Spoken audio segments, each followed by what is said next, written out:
Another episode, another Nate having problems. Just losing my mind here. You just do the intro without me. I mean, I'd like to every time I do it, but you'll probably just be like, oh, I got it now. Right in the middle of it. Hello? Hey, Hello? is it working? Flashes green. Yeah, it hasn't flashed green yet. Yeah. I've seen a flash green. Oh, fuck. Oh. Ah! It's happening. You summoned it. On command. Gotta put a damn seizure warning on the podcast. Reflects my internal state of mind with these. I don't know what's happened. The sound canceling has turned itself off when I hit a button. Oh. And now you guys sound fine. I sound like a demon to myself. It's really distracting. You have your own voice coming through? I never do that. Yes, that's what I mean. Oh, I yeah, never do that. it shouldn't be, and it is. That's probably Discord setting. That's weird. I accidentally tapped it and it went ding, and now it turned off noise canceling. It's hard to talk when you can hear yourself in your ears. Exactly. It literally messes with your brain. But so many. That's why I look like I'm having a panic attack. But so many professionals do it. Like professional radio people and podcast people, they have their. Those aren't professionals. Well, I think it's because it's real time, so it's as if your headphones are off, so you can hear yourself not as muffled. I think that's right. But I could never. I do this every once in a while, so I can make sure I'm not yelling. But yeah. I know I'm yelling when Taylor comes and shuts the door. I just get a text. Hey, she's like, "We get it. You don't like the movie." Our son's trying to sleep. Quit She's yelling. on my side on this one, so well, try harder. Quit yelling. Dune 2 sucks.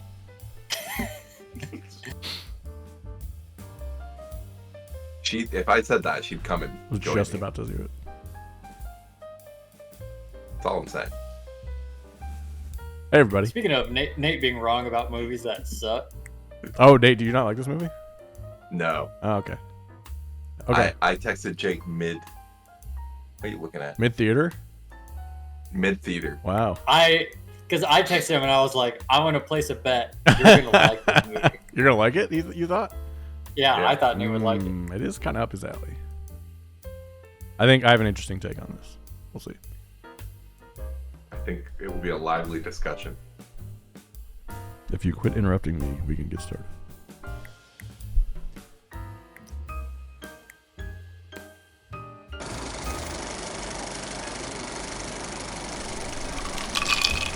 Hey, everybody. Welcome back to another episode of Rum and Cinema. Today, You did it. we're going to be looking at Mickey 17, Bong Joon-Ho's newest movie, starring Robert Pattinson and others. Mark Ruffalo, Toni Collette, others. I believe Bong Joon-Ho also wrote it. Let me check. Yeah, he sure did. It's an adaptation. Oh, yeah. There was a Mickey 2 or Mickey 1, I think is the name Mickey of it. 7. 7, yeah. I got the book. I just haven't read it yet. Now in theaters. And today I'm joined by my guests, as always, Nate and Jake. Jake, how you living? I'm doing great. Excited to talk about this movie. Our little pre-podcast little meet and greet here revealed that there's some differing opinions about this film. Emphasis on the meat.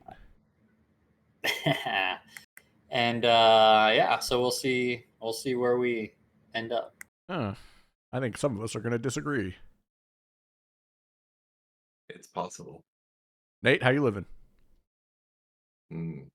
Well, I had to watch this movie yesterday, so. Oh, buddy. That's rough. That's a good start. It made me appreciate how short life is. Wow. Yeah. Wow. That's like Rumors level bad. I don't know if I'll go that far. Oh, okay. Have you watched Passion of the Christ yet? I haven't watched Hereditary.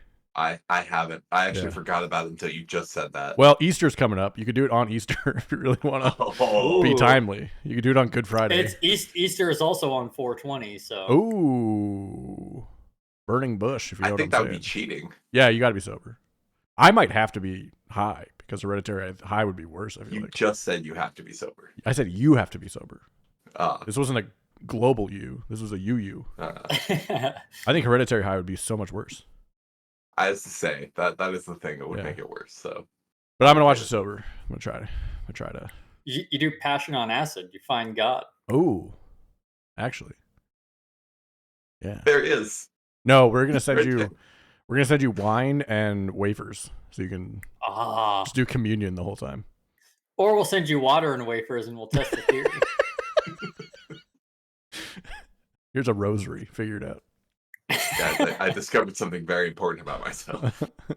Listen, this water turns into piss if I drink it long enough. Isn't that great? Transmutation. Mutation. All right, so we're gonna talk about Mickey 17. So Mickey 17 released. It was pushed back. I think it was supposed to release in Yeah, like it was kind of in a development February. hell. Yeah, it was a rough one. The book it's sounds very because interesting. The They movie. noticed that they had left something on the cutting room floor, and they had to go back and fix that.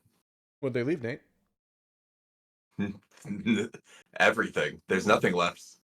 So you didn't like the movie? I guess that might not have been clear. So let's make it clear. Okay. I did not like the movie. So, let me look at my rankings. I've been watching every movie I watched this year, whether I've seen it before or not. I rank it. And I rank I it. see what you're I saying. rank it, and I thought you were saying you were ranking movies you haven't even watched. He's eyeballing yeah, it. just guessing. Right. This trailer Every looks like movie this year I rank, whether I watch it or not. 6 probably. So I gave Mickey You 17. mention a movie, I just give it a rank. Yeah, I see half. What's I that? see 30 seconds of a trailer, and I'm like, 5. So I'm only doing whole numbers, so no 0.5s. Coward. I have Mickey 17 at a 7 out of 10. I have it below A Real Pain and above Nosferatu. I think it would move down as the year goes along. I could see. Wait, I could give it a 6 Are and be you fine. are you stack ranking, or are you just saying you're giving it a 7 out of 10, but it will go down? Yeah, it's gonna go down. You know, like just as you Just think about, comparatively? as I think about the You movie, you know, like what sticks with you over Just time. clarifying. Exactly. Just Like right now, Children It's of like- Men is 2. Hmm. Number 2. It's probably gonna fall, or The Brutalist will fall. I don't know, but that's where it's at right now. No, I think we changed, Jake. I think you say you are stack Oh. ranking them. I see. So I have them. It is the Okay. 7th best movie you've seen. No. this year so far. So I do 2 ratings. So I give each movie an out of 10 stars. So I gave Mickey 17 a 7 out of 10. Nosferatu is Okay. also 7 out of 10. And yeah, Nosferatu is also 7 out. Well, what's wrong with this? How does this not make sense? He said both. That way he can call us both wrong. No, I'm just saying, why would you not do it this way? So I put every movie in there that I've seen, right? And I give it an out of 10 star rating. If you give 2 movies an 8 out of 10, how do you know which one's better than the other? Without a point, whatever. You don't. You say they're both an 8 out of 10. We don't have to. We don't have to say every movie is better or worse than any other. Movie. I do, and I am. I'm so the opposite. I'm so reluctant to do that. I'd rather It does put help things give into you tiers. answers. It helps. It does help give you answers. Yes. So like if someone said, should I watch Nosferatu or should I watch Mickey 17? Right now, I'd say Mickey 17. But next week or a month from now, it could be Nosferatu. It does take away from the argument that they can change. Why? If you watch it again, maybe. But if you just No. it just changes from day to day. That's... Oh, not day to day. I'd say like every time I watch a movie, I rethink of the list. So like I'll watch a movie and I'll see where it fits, and I'll be like, this one doesn't fit here anymore. This one fits to here. You know? Because I bet you're also then at that point deciding what would you think about rewatching. Yes. Yes. Yes. I kid you not, and you can go back and listen to the podcast. We all hated Megalopolis. We did. I still do. As time goes on, I'm like, I should give that another watch. That's a horrifying idea. So Yeah, it's insane, right? You're unique in this. But Jake. think about so this list I only look at after I watch a movie. So when I watch a movie, I'm like refreshed of all these movies. I'm like, oh, I did like this a little more. It's been 2 weeks. I'm thinking about this one differently now. I'm gonna move it. That kind of thing. It's a living list, you know. It's like I thought that you would have be to- like you have to evaluate every movie within the context of every movie you've ever seen. just this year. It's impressive. No, just this year. It's isolated to this year. I haven't seen a 9 or a 10 out of 10 movie yet this year. But I feel like that should be reserved for like one movie should be 10, 2 should be 9s, 3, 4 maybe. Anywho, so Mickey 17 came out about a month ago. No, a week ago. March 29th? I don't know. A while ago. And It's about Robert Pattinson escaping Earth and going to a like uninhabited ice planet to be an expendable, which is a job where you test things out. You're a guinea pig, a human guinea pig, and you die and you're reanimated over and over and over and over. Jake, I'll probably have you or Nate describe the movie because I'm not gonna lie, I saw it the weekend it came out and I haven't seen it since, so I'm a little foggy on Okay. bits. But Bong Joon-Ho wrote and directed it. Robert Pattinson, Stephen Yen, Michael Monroe, others.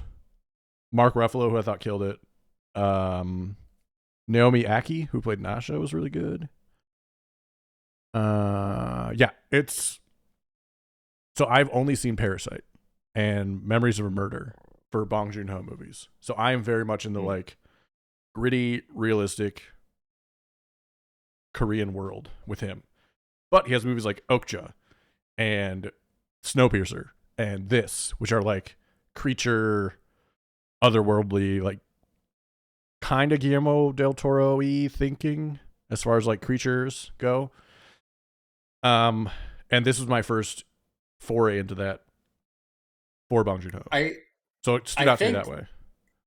I think they also, all of them, he's a wacky guy, right? His movies are kind of wacky. Not like cartoonish, but definitely some of the scenarios, some of the scenes, they just get real out there. Yes. Just like extremes, Totally. And you're, it's like almost surreal or absurd, And I think this movie had a lot of that.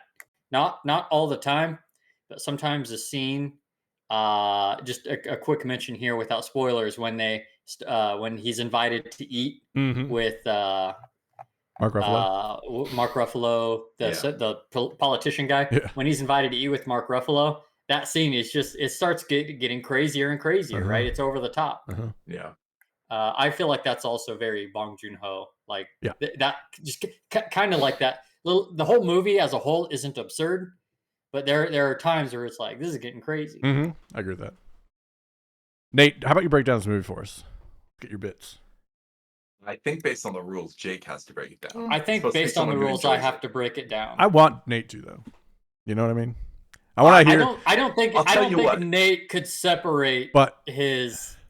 I'll tell you what. I'll chip in every time they do a flashback to over-explain something for 20 minutes. So I'll explain about half the movie. Jake does the other half. I don't remember a lot of those, but that's probably the point. I was going to say, like, I wanted to experience what it was like back in the day when I would explain every movie, and the ones I hated, I would just be like, and then it's happened. Like, I just wanted to see what that felt like, being on the side of someone who enjoyed it. I will go into excruciating detail if I was forced. No, it's how Nate hates it. Ugh. All right. Jake, you should do it. So, I guess before I start, I'll sort of agree with Nate's point there. My one critique of this movie was it's a long movie, right? Mm-hmm. And it felt long. It did. I think it felt long. Sometimes you have a long movie and you get to the end and you're like, wow, that didn't feel like 2.5 hours. This one did. Hold on. Who has IMDb up right now? I do. Okay. Don't look. Nate, how long do you think the movie was? I think I know. Okay. That it was about an hour and 50 minutes. 2:17. So yeah, it was shorter, I would say, like modern wise, but longer feeling than a lot of movies I've seen. Yeah. So yeah, it felt long. And it's tough to say what Nate will have opinions on what to cut, but I have lots of opinions on what to cut. I don't know how you don't. So I will say with all this shitting on, before like going in the other direction, I was really excited for this movie. Love the originality. Like you have to give credit for being original. The idea is awesome. Like taking a shot. Yeah. And I loved like all the elements of this movie. For me, it's just like my two biggest pet peeves. Like if you say a movie feels long, that's like one of the biggest insults you can give. Yes. And just the effusive use of expository voiceover. What a word. Okay, you didn't like the only word to describe it. You didn't like the self-narration. The self-narration was constant and just filling in gap, even when it was perfectly clear what was going on. Did you think it was similar? Did you have similar thoughts in The Martian? Because I got kind of that vibes where it was like just him. We're hearing him do like the daily grind thing. No, this is the difference. The Martian, they have to do voiceover because they're explaining incredibly complex stuff and like giving you a chance of keeping up that you might not know. In this movie, they're explaining to you what's happening on the screen in front of your face. And like, I don't think it was like necessarily an oversight. Well, that's the thing. Some people might like. I think it was a stylistic choice that I just hated. I thought it was funny. It doesn't bother me because I feel like the point of it wasn't the exposition. Yep. I feel like the point of it was that it's Robert Pattinson kind of narrating his life and his thoughts, and that's just what they had him talking about. Yeah. I think the subject matter, they just went with exposition because why not? Mm-hmm. I think mostly it was just an excuse because the actual choice was to have Robert Pattinson narrating his thoughts. His identity is kind of one of the main themes of the movie. 100%. I was gonna say the tone of the character is what they were setting, I think, with this, and they did that. I thought it was funny most of the time. I was like, oh, this is kind of cool. Like, get what's inside his head, like, because it is an interesting character to get inside their head. I'm sure the book was all first person. Maybe that's part of it. I don't know, actually. Don't quote me on that. I'll look it up while you're talking. But I can acknowledge that it was like a stylistic choice that is just not for me potentially. But yeah, like especially the parts where he wasn't explaining what he was thinking, but telling backstory. Like I can call out to like the duplicates explanation. Yeah. The like stuff like that. I was just sitting there just wondering what I was doing with my life. This is a first person book.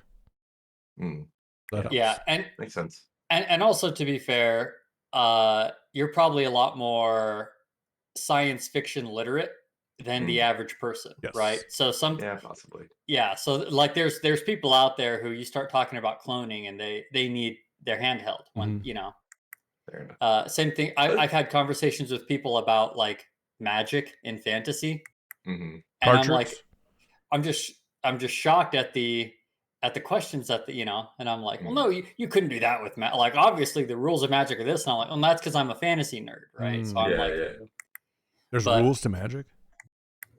I mean, I thought it was the magic system's good. I thought it was just you can't to show how you do your trick. Struck out the first time. Oh yeah, I admire you going for the second. But we did not hear you. Like, I thought it was a good one, so I wanted just to make sure for the audience out there that laughed, they get another one. Right.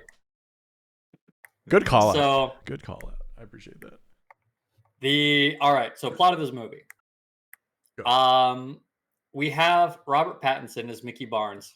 Him and his friend Timo, they get involved in they take on some debt from a dangerous loan shark. So they got to get off Earth. We're kind of in the future here, so there's colonization trips to other worlds, and there's like one last ship leaving, right? Earth is a shithole by now. They got to get out of here. It's tough to get on one of these ships, right? A lot of people want to get on.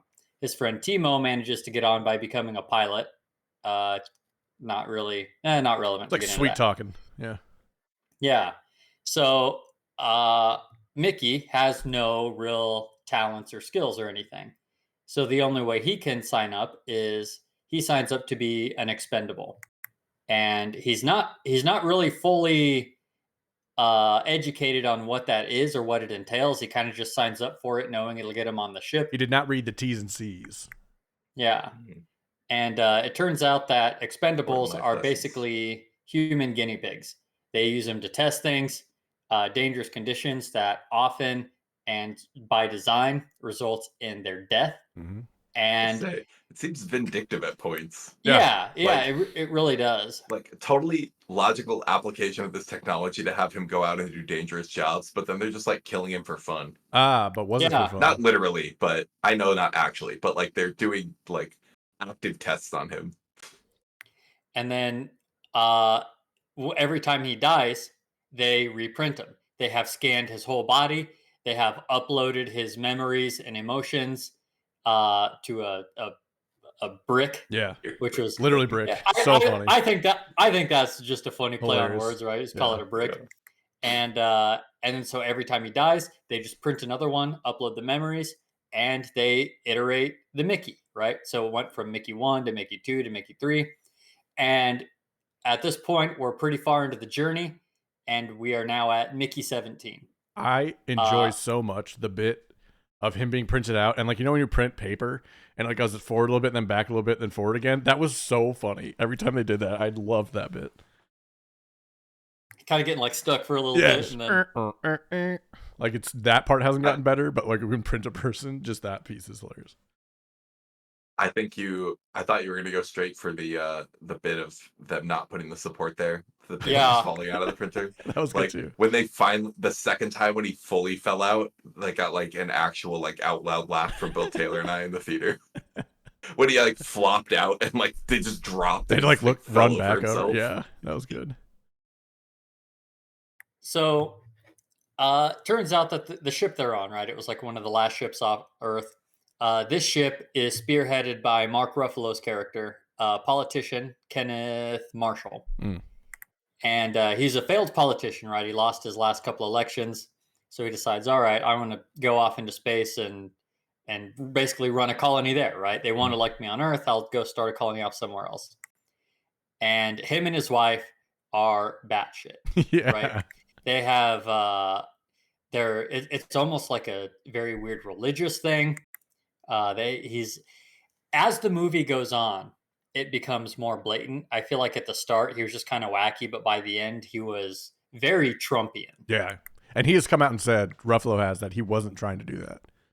Yeah. But it felt like he was. Like, it's pretty dead I on. mean, He got shot and like it like scuffed his skin, and that felt like so dead on. I was like, oh my god. Which like was almost like, unless they came back and did it later, like that was almost too soon to be. Yeah. Was it pushed? Yeah, I think I could almost believe Mark Ruffalo. Like, if you just do like a blowhard, fashy politician who's backed by a weird religion that he doesn't care about, you gotta just get like just so happens to have kind of a New York accent. Like that's yeah. So right, they're all on this ship. They're heading toward their planet that they're going to colonize, and Mickey, like love at first sight, falls in love with this girl who I don't see her right away on IMDb. Naomi Ackie, Nasha. There she is. Okay, Naomi Ackie playing Nasha. Nasha is one of the ship's police force, essentially, right? So they hit it off immediately. It's kind of funny because when they first meet, lock eyes, they kind of have a quick meal together. Before long, they sneak off to go have sex while Mark Ruffalo's giving a speech about, okay, on our ship, we're going to ban sex because we need to conserve energy, right? Everything's about counting calories, and we can't burn any unnecessary calories. But they hit it off right away, and she just kind of sticks with him throughout all of his testing, all of his deaths, and every time he's reprinted, he reunites with her, and that's how they pass. I think they said it's 4 years or so to get to the planet that they're. So that's how they pass the 4-year journey, is together. They get to the planet. Which this is like a nitpick, but like it's very strange to me, the montage they show of killing him, and that it was 4 years and that they only got to 17. It very much looks like he's being killed every day. Yeah, I'd agree with that. Like, it's very strange. I wonder if because the book is Mickey 7, they added 10 more. I wonder if that was partially to account for. Surely he's died more than that. Yeah. Or like maybe it's more, I don't know, like they don't try to actively kill him in the book. Or it's like starts on the trip more, and then by the time they get there. Yeah, maybe. Oh, like, and he just iterates through in the book. Yeah. Yeah. Because also another point is that cloning is in this world is illegal. It's considered immoral. All of this tricky legal and moral and religious, questions. So they've decided, okay, we can only clone in space. So that's the only reason they're able to do this, right? They can print them off because they're not on Earth. They're not subject to Earth's laws. right? So the people know that this is kind of questionable stuff. And it's also really reflected almost all of the crew. This is part of, why he falls so hard for Nasha. Almost all of the crew doesn't even treat him as human Yeah. because he's an expendable. Like he's literally less than human. They all ask him, like, what's it like to die? Which would be, like, the question you'd want to know, but also would understand why he would fucking hate her in that question. Because he's never really died. For sure. You know what I mean? He's always going to come back. Yeah. And I think they kind of talk about that at the end. They have a little moment of that. So they make it to their planet. It's called Niflheim. Reference good to pull. the Norse planet Niflheim, which was right in Norse mythology. Land of There's the these ice different giants. lands, Oh, and Niflheim is where the ice giants lived. It's Niflheim. cold, frozen, desolate wasteland. Frozen Niflheim. Think you bet. Took 3 times that time. Continue. So Nipple. this is actually also where the movie starts, right? Is right here. They're on Niflheim, and Mickey is doing a quick exploration. He ends up falling through some ice, and he thinks he's should have died, and he wakes up and he's like, "Oh, that fall should have killed me, but I'm still alive." It knocked out the heating in his suit. It knocked out his comms. So he's like, "Oh, great! I just got to lay here and freeze to death." He's pretty nonchalant about it. He knows he'll be reprinted. It's not going to be a very fun death, freezing to death, I imagine. But right, he's like asking for that. He's like, resigned to it. I wish I would have died here. Yeah. So he thinks for a moment there's some hope because his friend Timo shows up, the pilot. He's like, "Oh, hey, I see you there," but Timo's like, I'll recover your gun. I got your gun right here. He says the boys in arms will be glad to see this. We find out later he's actually doesn't care about giving the gun back. He's pulling the fuel off of it to sell his drugs. But his friend, his best friend on that whole ship outside of Nasha, doesn't save him because he's like, I'd have to go down this one 10-foot cliff. Yeah, it's kind of dangerous, he says. and he's like, I don't want to risk it. Yeah. And they'll just reprint you anyway, right? Yep. No hard feelings. I get it. You know what? I totally get it. I think it's a dick move that he didn't kill him. Yeah. It's really rude not to kill him. I agree. I'd have been like, he needed the gas. Sorry, right? man. A quick headshot. We good? Yeah. But he, so his friend leaves and he's like, all right, guess I am freezing to death. He had fallen through into this like crevice, and then from the other end out of this cave, these like larva like giant bug creatures come out. Kind of like woolly. And, right? Yeah, or like big roly poly things, and maybe about the size of like elephant. I don't know. Ranging from the size rhino? of a puppy to the size of a rhinoceros. Yeah. Yes. Yeah. Exactly. All sorts of sizes. Chihuahua. And he's like, "Great, I'm going to be eaten. Oh well, hope they eat me quick." So they come over. He's kind of resigned to his fate. Instead of eating him, starts dragging him, the big one. And he's like, "Oh great, they're going to feed me to their young. Well, oh, what a good mom." He thinks, as the big one's dragging him off. You kind of feel bad for them because that's a worse death, right? Yeah. Being eaten alive by the young. Slowly. But pretty soon he realizes they're just pushing him. And eventually they take him to the exit of the cave and they all work together and they lift him up out of this canyon that he had fallen into. And they lift him back out into the snow and he walks up and he's like, "What do you?" He's confused. He thinks that they're just like messing with him. He doesn't know what to think, right? Just jump in. I think this is the moment to say, I think part of the other reason I'm not as charmed is I was not as charmed by this character as I assume you were. Oh. He's fucking stupid. By Mickey? And it's annoying. annoying. Oh, yeah. Of course he is. It's so, I just have a low tolerance. Did you like his voice? No. That was an incredible voice he pulled off. He was trying for Steve Buscemi. Is that a real voice that we're going for? Steve Buscemi. His Mickey 17 voice. He said he was trying to channel Steve Buscemi. Yeah. Donnie from Big Lebowski. And I so missed what yeah, you said, but I know who Steve Buscemi is. Oh, okay. He was a firefighter. Did you know that? I did. Yeah, he went Yeah. back to NYP or NYFD for after 9/11 to help. Pretty cool. Good dude. So Mickey's out in the snow. He makes his way back to their base, right, to the ship. They've landed on their new planet, but they haven't colonized it yet because they're still using him to test what's safe, what's not.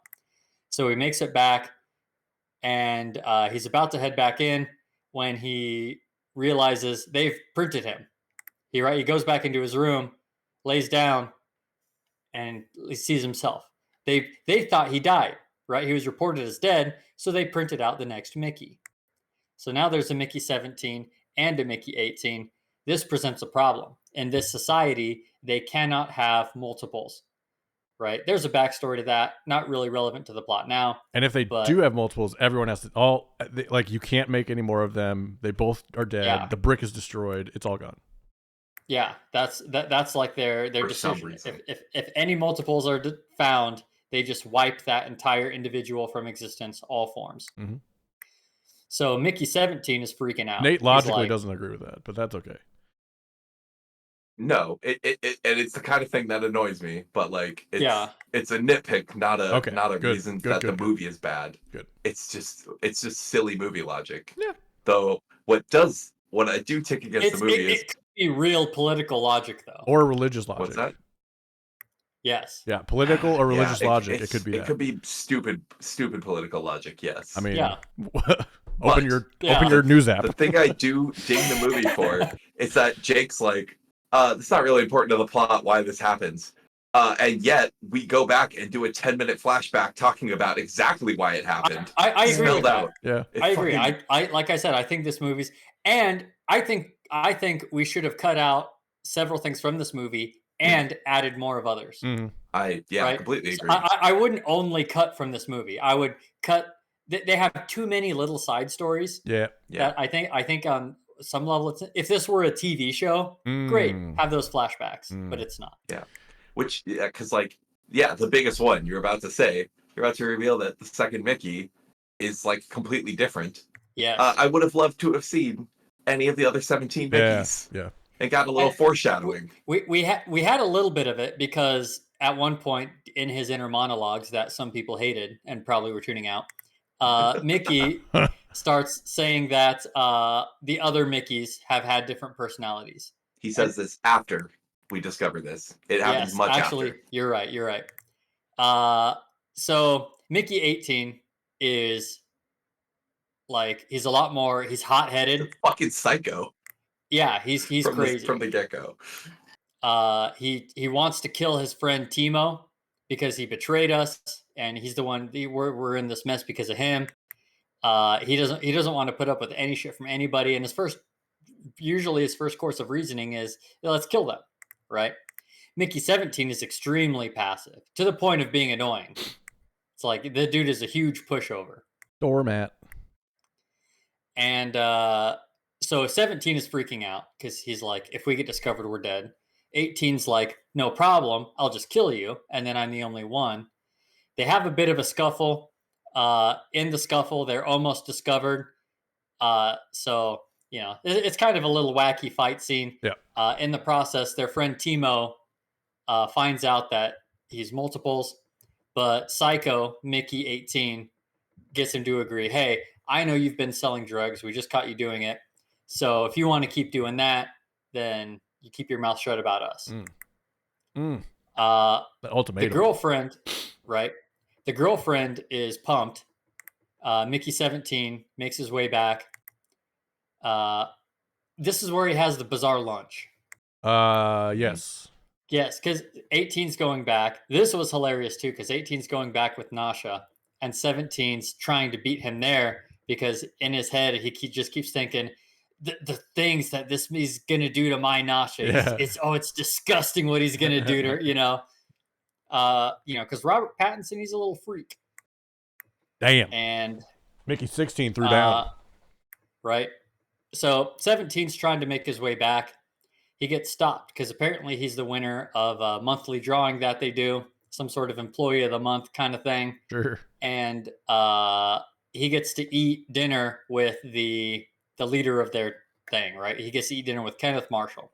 So he shows up with Mark Ruffalo and his wife and this other soldier, this woman that was, on other missions with them. She's a fairly relevant side character. Yeah. So it's the four of them eating. This is where I mentioned earlier. This is the scene that gets absurd. Mm-hmm.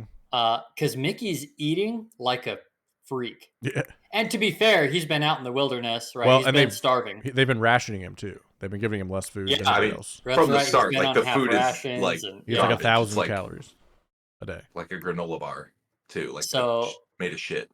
yeah, so he's eating like a caveman, right? Introduced to his first ever Prisoner. cooked meal. Yeah.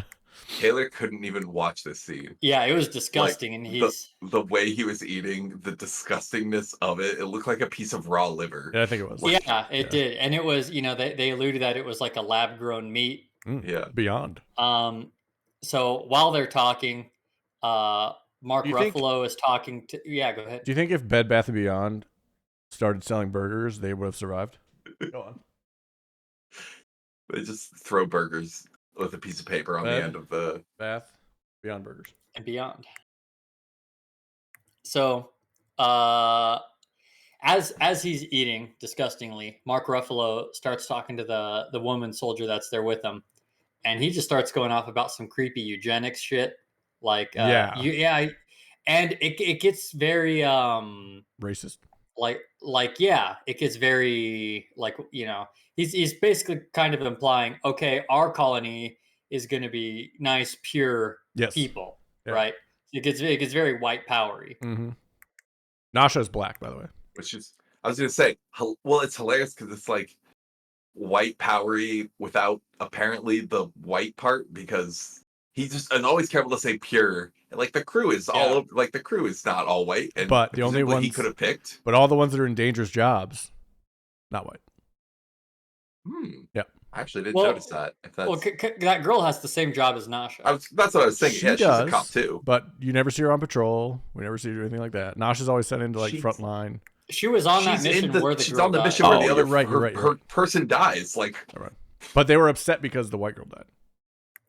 Well, yes, they were upset because a beautiful, breedable woman died, and not the inhuman expendable. Yes.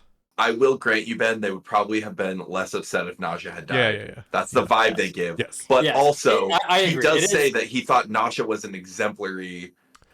They were clearly being white fascists, but they seemed less concerned about the whiteness and just some weird abstract purity. They were trying to get those two together, I think. Those two were going to have kids. They wanted those two to have a kid because they do mention at one point, like, I think Mickey brings up Nasha and they kind of no, not her. I don't think we need anything like that. But he implies this weird racism, weird purity racism towards Mickey too. Yeah. He hates Mickey. He hates Mickey because he's expendable.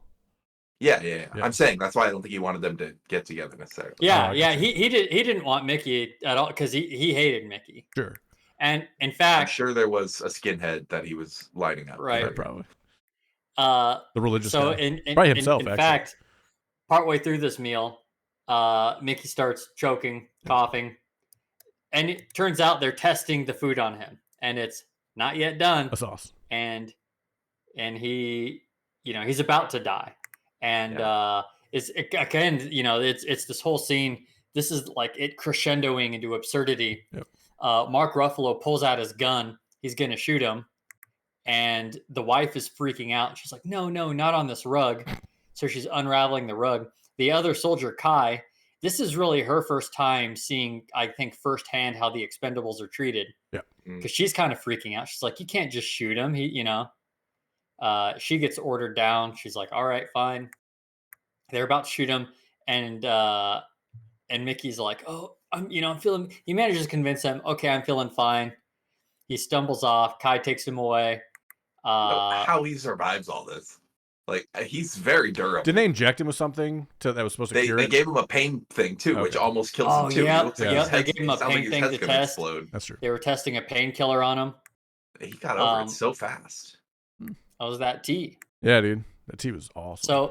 So Kai takes him back to her room. She lays down the moves. He turns it down because he's, he only cares about and loves Nasha. And then that reminds him, he's like, oh, I got to go back because 18's there. Ravaging. And God knows what he could be doing to her. Man. So he heads I back. legitimately think he might have just been too stupid to know what was going on in the love scene. It was so weird. Like, it was very strange. And I get like, this was funny absurdity. But as she was like, the romance scene was playing up, I was like, is this just happening? Like, Yeah. where did this come from? And then he's like, all right, I'm gonna leave, and just like bails. She definitely was She was hitting on him in a scene earlier. in like the cafeteria at some point. Yeah. But and we don't see the previous 4 years. Yeah, and so he leaves. He makes his way back to his own room. Him and Nasha, and he sees them. They both come out of the bathroom. They're both high on that drug that that Timo sells, right? And that's another thing. He's like, oh, 18, apparently he's a partier, right? He's a psycho. So he does this. What their drug is like, they're dropping flamethrower fuel in their eyeball. Is that what they're doing? They keep calling it oxy, which is odd because like oxy is also a drug, but I'm pretty sure it's like pure oxygen somehow. Oh, that's funny. Got I didn't yeah. get that. But so they're both high, Kai and 18, and or not Kai, Nasha and 18, and then Nasha tries to calm him down, like, oh, come to bed. They kind of start this three-way going. 18's definitely down for it. He's like reaching over, he's down to clown. But 17's like, no, this is too weird for me. Are either of you watching White Lotus, the third season? I need to. No, never mind that. All right. Okay. Tell me in like 6 months. And remember Mickey 17? You're right. Taylor closes the door. So the door opens. They're caught by Kai. Kai came in to give something back to Mickey. Yes. Oh, he forgot Mickey his tea and try again. Yeah. So she discovers, oh, there's 2 Mickeys. This is a multiples violation. She storms out. Nasha goes out to stop her. And, they end up fighting. Kai's like, you have 2 Mickeys. Give me one of them. Yeah.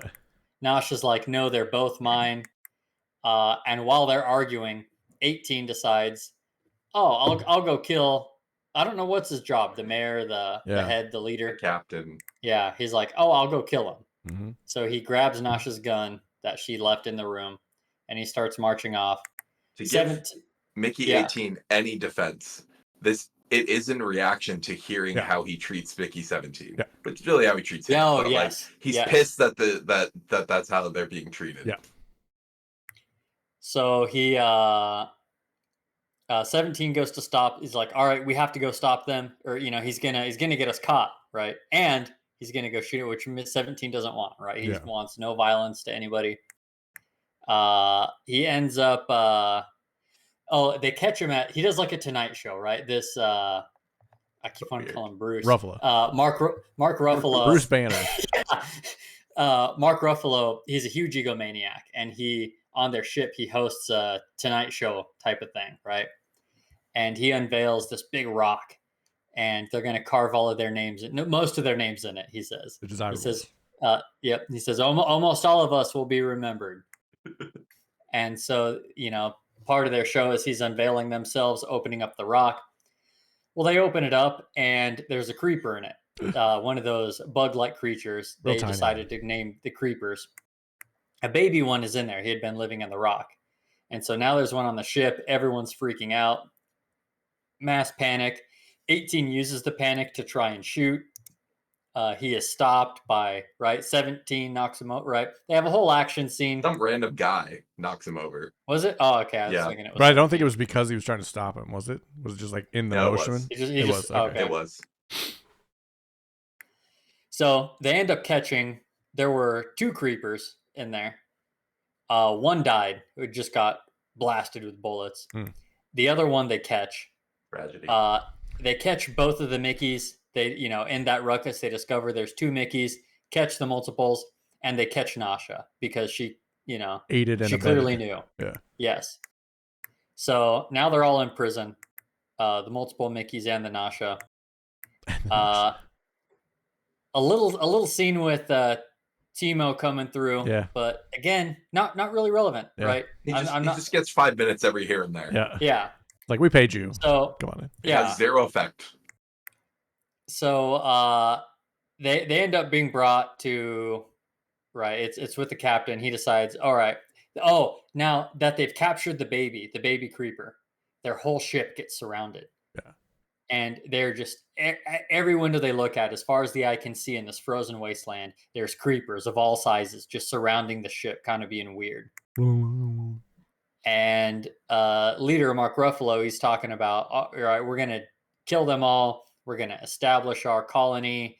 I'll be remembered for this forever. Right, his aspirations of greatness for how he'll lay down his new society. The genocide. Yeah, exactly. Right, as all great societies begin. Yeah, right. He decides to punish the Mickeys. His wife convinces him, okay, we're going to strap bombs to both of the Mickeys with poison gas. Actually, poison gas that they developed by testing them on Mickey. So a lot of his lives were spent developing this weapon. So they strap bombs to both of the Mickeys and they say, all right, go out. First one to bring back 100 creeper tails gets to live. The other one gets blown up along with all of the creepers. I have a question. Yeah. This may be stupid.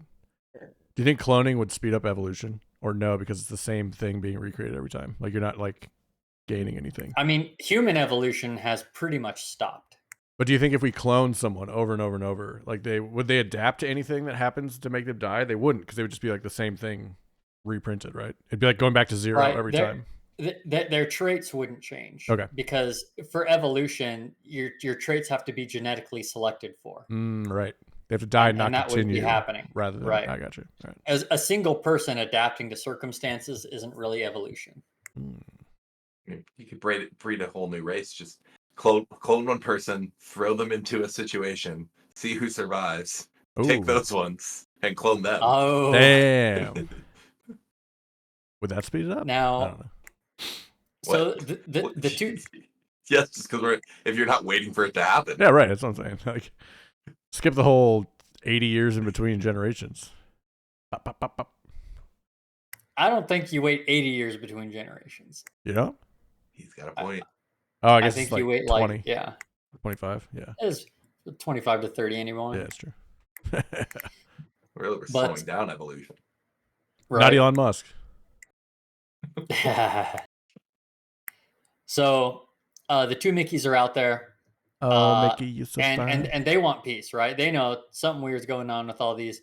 They find the bugs because remember, one of the bugs at the beginning, the matriarch of the bugs saved him. Saved his ass. So Mickey runs out there. There was another, and she was a good side character, right? The scientist nerd. And she has developed a translator. And it doesn't work great, but she's like, use this, you can talk to them. I liked her. She was good. Yeah. So Mickey goes out there with his translator and he talks, and the translator works perfectly fine. And basically that bug's like, hey, you have our baby. You have to bring us the baby, and you have to kill one of your own as reparations for the other one that you killed, the other creeper that you killed. You'll die for an eye. And if you don't bring back the baby and kill one of your own, then we're going to kill you all. And we can do this like sonic screech that will make your eyes and brain explode. Horrifying. They start to do it. It was really loud. Yeah, they start to do it. They're and then so they stop. Mickey signals back. He's like, "You have to bring the baby." That's another funny bit too. Yeah. He does it by yelling C3, and the sex position that they come up with. Previously him and Nasha had made a whole book of their own sex positions, and C3 referred to one of them, and it was called "Bring the Baby." Yep. Was it stupid? Yeah, cute, but funny. It was funny. Yeah, It's perfectly stupid. Liked it. And so Nasha knows, okay, we have to bring the baby. She kind of has her own action sequence where she, escapes. There's a little bit of a military coup because the military has been seeing how batshit he is, the leader. Possibly my least favorite little aspect of this movie, which is Trump woman, Oh, the lady, and Yeah. this weird fucking shit. And you know what? She is not in the book.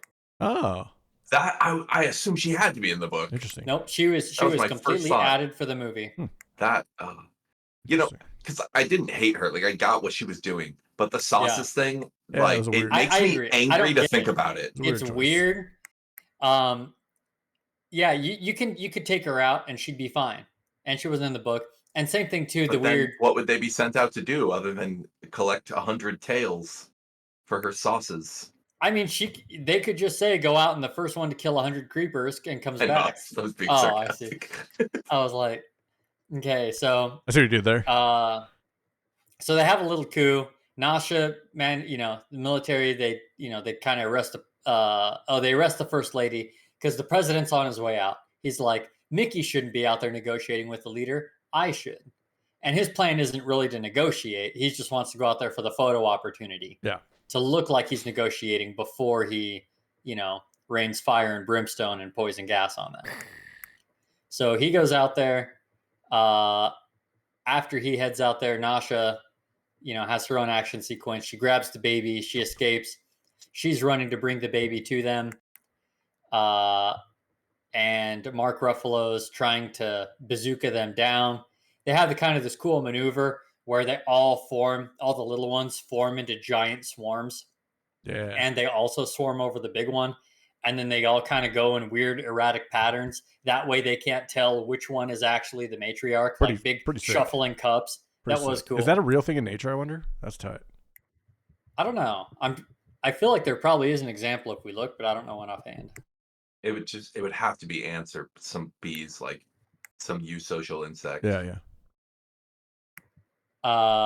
So 18 decides, all right, that leader needs to die. So he does the action hero thing.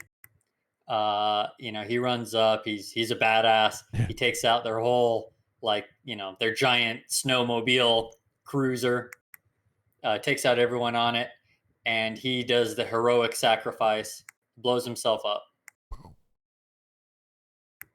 One thing that I kind of found unsatisfactory here, I thought their explosion was this poison gas that was supposed to wipe them all out. Yeah. But then when he blows it up, it's not. Yeah. Well, I think that they they were just going to talk and then go back in and then like drop poison gas. Yeah, that was it. Oh, I see. I thought the bombs strapped to them were. They were just bombs. No, yeah. The poison gas was No. Mark Ruffalo was going to launch that himself later on. I see. No, they just throwing everything at them. So 18 does the sacrifice. He kills himself and he kills Mark Ruffalo. Nasha brings the baby to the matriarch, and she's like, all right, the deal's done. Your baby is back. We sacrificed one of our own, technically two. So is it technically they find two? peace. Oh. That's kind of a big theme of the movie. I right? know, right? Look at that. Is there humanity in these clones? So we have a pretty big time skip. I think a few months, 6 months or so. Yep.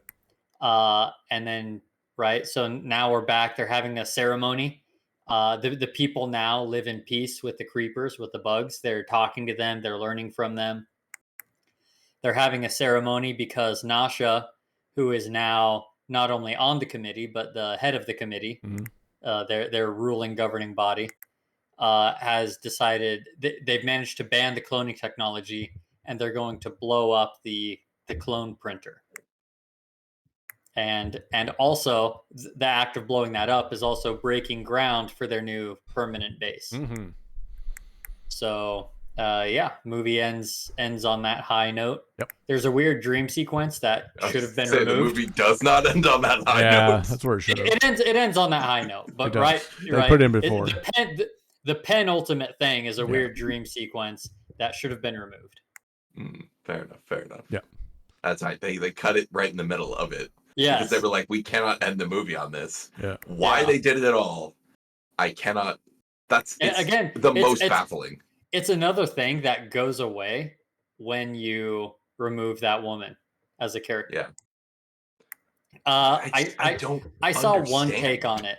I Okay. saw one take on it that defended it, and they said that they think that it's to talk about the lingering effects of trauma. Okay. Right? Yeah. He knows that Mark Ruffalo is dead. He knows that they're about to blow up the clone printer, but still, it lives on as trauma. He has nightmares about it. Yeah. Just like Fair his, enough. we didn't talk about it, but just like his mom's death, he had nightmares about that. Yeah. Yeah.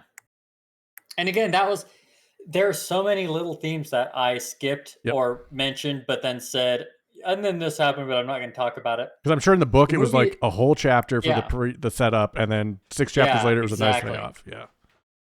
But in this movie, there are too many of those little pathways down Yep. to a little partial story, and there's too many, and it lengthens the movie, and a lot of them don't have payoffs. Yep. So Too many tributaries, not enough rivers. You know what I'm saying? yeah, and I don't think it's super I agree obvious with that. which ones to cut. The whole storyline about their backstory with the loan shark. There was little random bits about that. Mhm. Do I think it should have been cut? Probably, but also if you cut other stuff, you could have expanded on it better, True. and then it would have been a good part of the story, Fair. right? Yeah, you could have made his friend's character like have an arc or something. Mhm. I think the last we see of him is when he like it tries to kill him and they like thwart him. He's in I don't think jail. we see him Yeah. We see him again in the movie. jail. Yeah, that prison scene.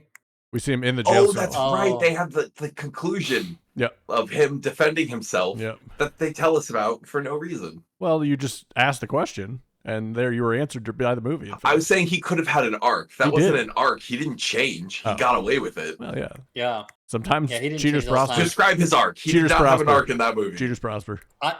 I think Kai was a great character. Yeah, That should have been expanded on. I agree.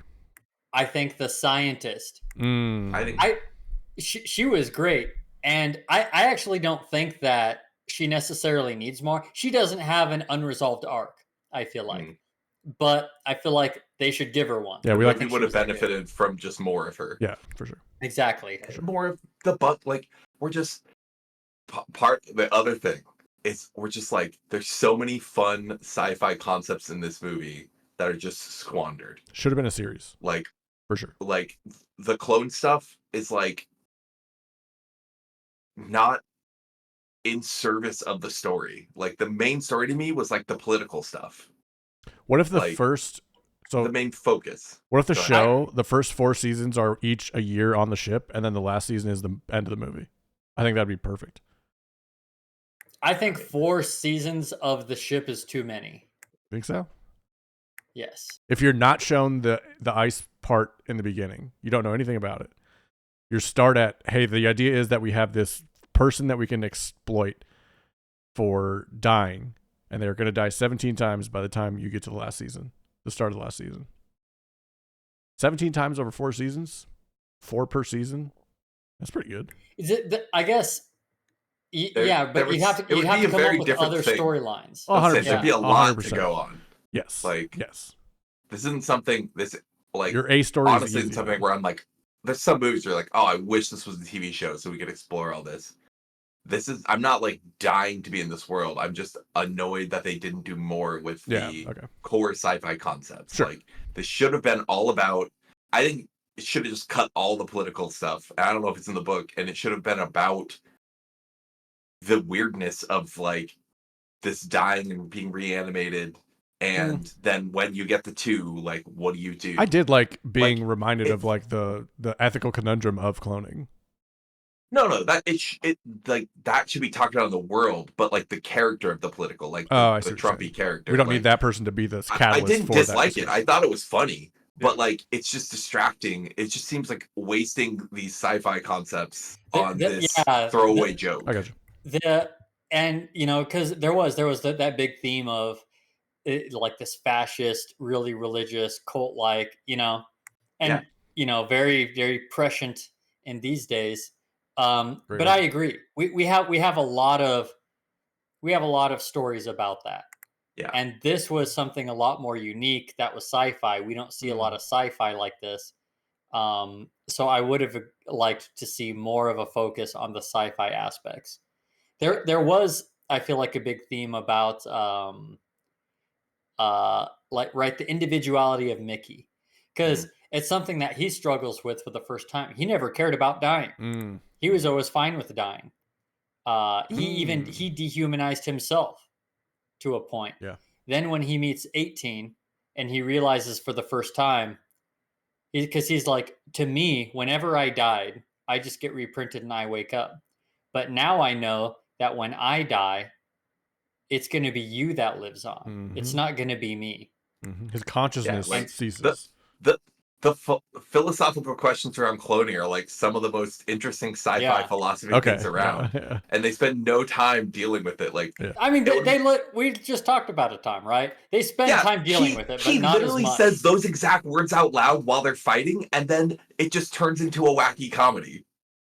Like, he says them out loud. There's no like them dealing with the fact that there's the whole when Nasha takes over at the end and she gives her speech on this is why we're getting rid of cloning, right? She's speaking to the individuality of Mickey, right? People, it's Kai has that realization when she sees the abuse that Mickey's getting, right? Yep. So it's there, it's subtle, and I do wish there was more. We're just experiencing it instead of it being like discussed, which is strange as a complaint from Nate, who usually hates exposition. Well, that's what I'm saying. Like, they're not. Maybe if Robert Pattinson had a more poignant voiceover during those sections. Quote Plato or shut up. I'm not taking this abuse. Those things. He said expositionally. Except for her seeing how he's being treated, which is not about like the duplicity of the clones. It's just about the ethics of cloning. All the identity crisis he says out loud. Exactly. Like you said when he was like, oh, but seeing you, I like realized that it's not me, it's going to be you living on. That's an exact quote from him. It's not like we don't show, don't tell that part, which you absolutely could have done. Like, they could have tried to make this work and grappled with it. Instead, it's immediate conflict. They talk about what the problem is, and then they forget about it. Like, they forget about it. And then just in conflict with each other, instead of being like, how would you actually react if you got cloned? Like, if the classic example is like teleportation, where you get disassembled and reassembled, and then the same person. The teleport malfunctions, and the two of you. How would you react? It would be freaky. You'd be like, "How do I deal with this?" Which one would be is like the real a real one? struggle. Yeah. You wouldn't just be like, "Well, let's murder one of us and move on," or be in immediate conflict the whole time. You have to admit that would immediately solve the problem. I think that's what I would do. Every time I go through a teleporter, I'm going to hold a gun out to my right and just fire as soon as I open. Why aren't you teleporting immediately to the right? I don't know. No, I'm saying I'm going to hold my hand out immediately to the right as I teleport. So that way, if I land with somebody at the same time, like if that happens, I'll just shoot him in the head. Or it'll be nobody there. I'm just going to take a Sharpie and write the real one on my forehead. Sorry, Ben. The point is, you teleport far away. I get it. But the teleporter doesn't delete you in the far away place. I know. That's what I'm saying. I would hold a gun to my right because we're going to land like next to each other, right? In my idea? No. Like when you Ben, teleport, you're not going to land next to each other. No. You're going to remain where you were and be in the new place. Oh, it's not going to send me there? That's what I thought. No, I thought we were going to both send you there, and it's not going to send you there. But I thought we were both going there. Like the duplicity would happen on the end rather than a malfunction. One of you gets teleported. One of you stays in the original spot. Isn't that what doppelgangers are? Yes. Now you have a doppelganger. Okay. Yeah, I don't know. That's different. I thought when we got teleported, I was teleported, and my clone also was teleported. Like I was cloned in process, and we became two at the end rather than 1 and 1. No. The idea is like one way a teleporter could work is but my idea is not wrong. Then destroys you and then rebuilds you on the other side. Sure, but instead they rebuild you twice, essentially. That's another example of an error that can happen. Right, that's what I'm saying. So that's why I would hold the gun to my right every time I was teleported and fire as soon as I landed. But let's assume that the other error happened and you just don't get deleted. That's fine. I'm still safe if the other one happens. I got 1 taken down. You have 0 taken down in your scenario, so fuck you. I have 1 out of 2 taken down. You're perfectly safe. You're dealing with the philosophical and existential crisis of now there are 2 of you existing. I'm not safe. When you don't think your clone would try to kill you? No. I don't think I would try to kill me because I am that clone. But what if it's like Mickey 18? It already It already had an error, and it became two of you. What if we so why would it arbitrarily be... add? What if we arbitrarily add a condition that makes it so that it's impossible to have two people because it's illegal? I mean, it is impossible Instead to of have two thinking people. about what? It is impossible to have two people right now. Hold on. Say you ended you up can being print cloned. as many of them as you want. I'm saying in the real world. Mickey 17's world, it's possible to have hundreds. But it of sounds people. like something a wacky religious political person would be like, we can't have that here. Like that's why I'm saying that's not absurd anymore. I agree. I think their rule on multiples, it is dumb and it is ridiculous. But it fits. It's human. Yeah. It's very human. Look who one of their have. elected people was, Mark Ruffalo. Of course it fits. I actually like this goes into part of the movie too. Like, I completely agree that in a world where they're able to print people, like they would make political law based on religious people's feelings about it, that there wouldn't be allowed to be duplicates. Yes. I think it's silly that we didn't just say that instead said, oh, the real reason is because the first person who had access to the technology duplicated himself and was a serial killer, so they decided to outright ban anyone from ever being duplicated ever. I mean, that's a reason to do it. Then they got rid of your... That's the reason. That's a reason. It's a worse reason than the one they already had. But that's the reason why the religious people want it banned. Yeah, exactly. But why wouldn't they just want it banned? Because they think souls can't be split between two people. I'm sure some of them do. Yeah, but that didn't get everyone to vote for it. The thing that got them to vote for it was fear. The stupid movie, though. But it makes sense from a political standpoint. It 100% makes sense. Right? This is how every political argument goes. If one brown guy brings drugs across the border, we have a whole bunch of people in this country who are like, let's ban all the brown guys. 100%. Absolutely. That's exactly what happened in Mickey 17 100%. when one guy split himself and killed somebody. I guess I'm saying pick one. You don't have to have both, I guess. But it makes it more realistic, I think.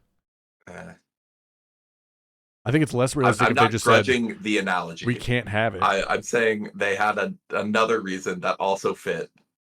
Yeah.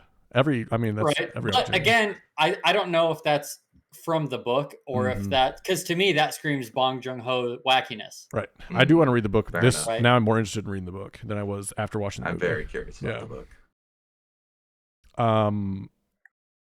Would you sign up for this work? Would you do that job? What? Would you be an expendable? No. Knowing it could be reprinted and your memories would be the exact same every time. Well, that's not in this world. Okay. Not in the world where I don't want to be Mickey. Like, not in the world where if someone else makes a mistake and accidentally reprints me, they murder me for good. What if? I mean, I guess that's fair. Well, that's why I was really rolling my eyes before when we were talking about it. The practical problem with this is that it discourages like following the law because he has no control over whether he gets printed or not. I mean, you don't have control if you get like hit by a car either. What? Why would you don't have no control if you get hit by a car? They punish you with the death penalty if someone else prints a second copy of you. Yeah, so then now he's. Why would they just make it so the machine? Oh shit! There's two of us. Why would they just make a cooldown period on the machine? You could get rid of that problem easily. Well, they did a day. That's why it happened because he was presumed dead. Yeah, we don't know. We don't know how long Mickey 17 was alive. What if you had to like deposit dead DNA and they're like, okay, now you can do it again?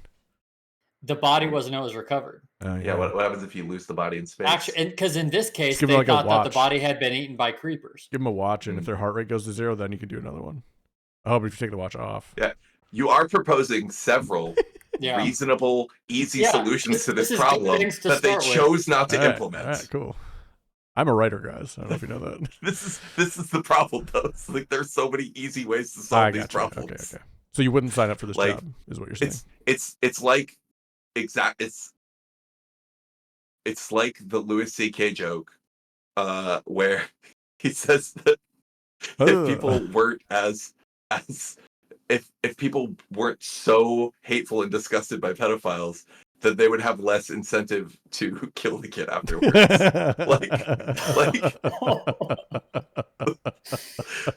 like any crime, if you do this crime and we catch you, we're gonna murder you. It discourages you from turning yourself in. That's so funny.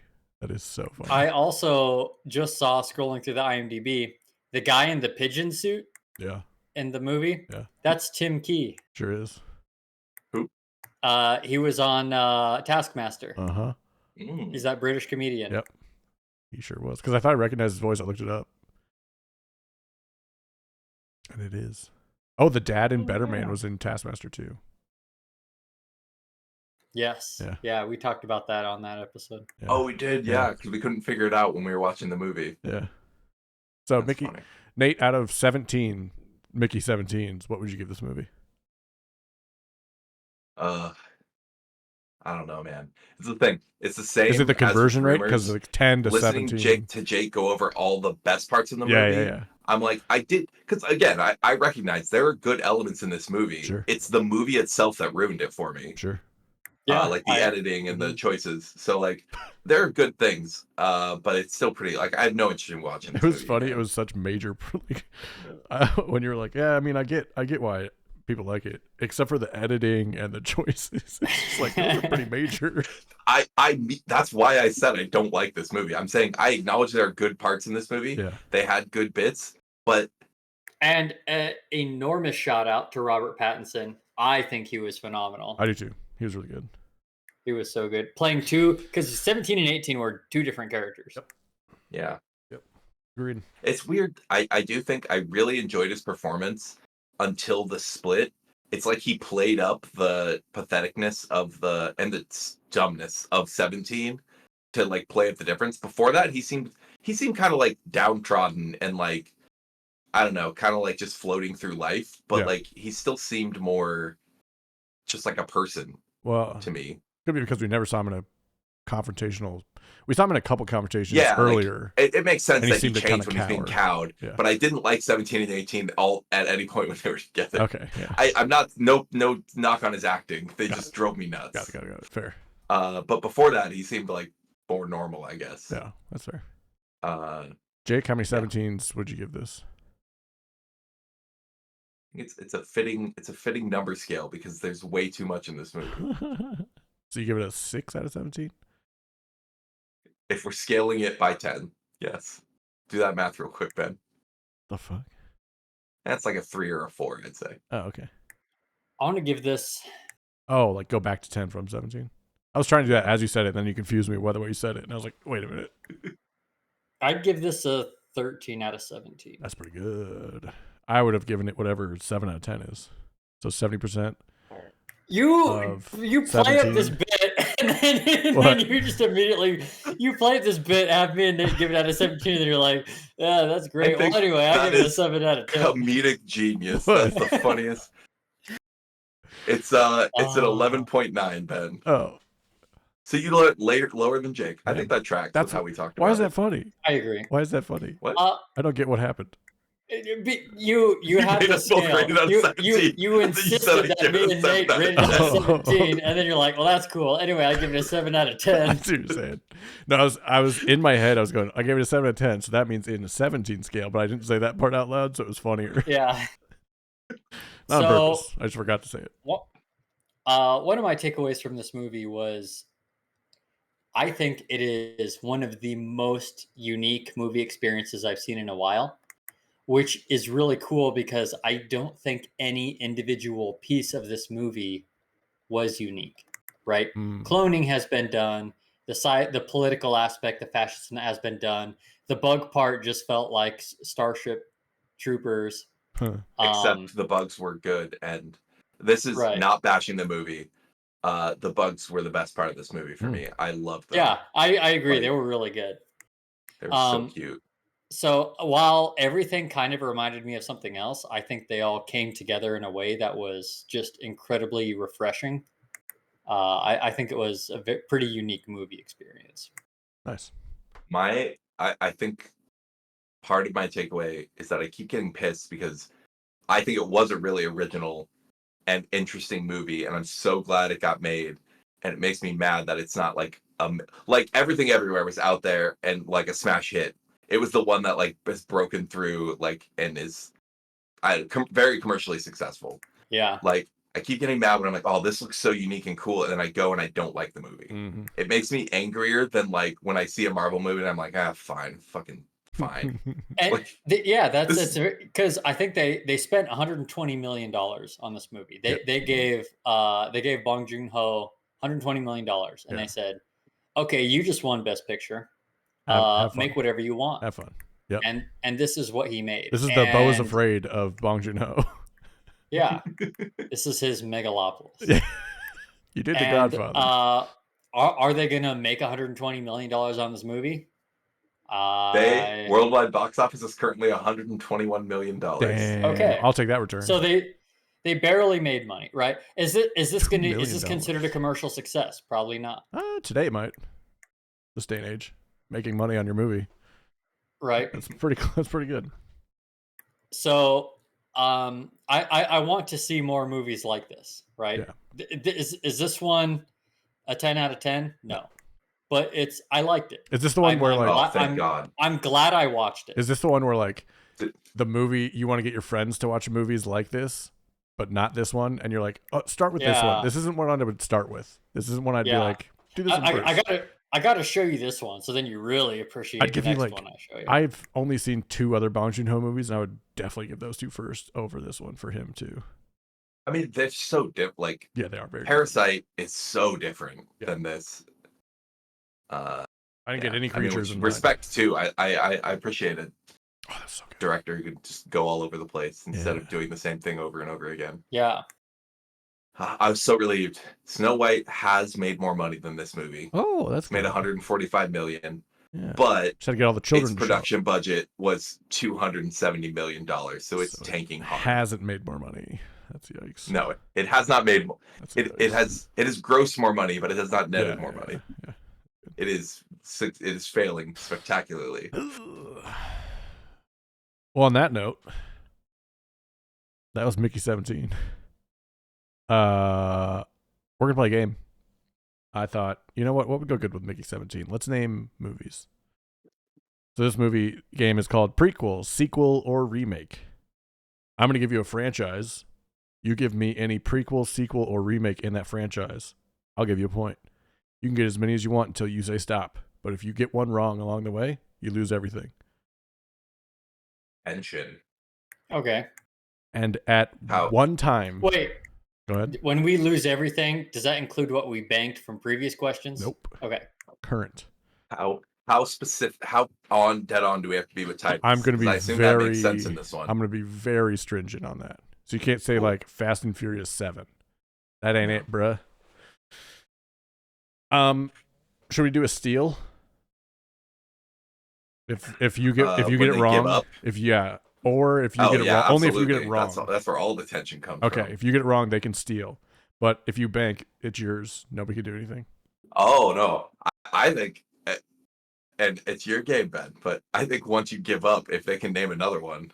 Oh no, only if you get it wrong. I want to really make you want to bank. I want to make you weak. That's weak. This is weak, Nate. I don't know if I've not watched or followed the internet drama, just the pitch meeting making fun of it, but Mr. Beast's new show, that's being roundly criticized and made fun of for all of the games just trying to get people to quit the game early. Yeah. That's what you're giving me. It's the vibes you're giving me. Okay.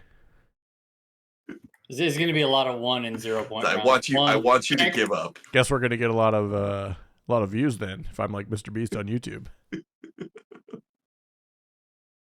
All right, Jake, do you want the first franchise or the second franchise? Second. All right.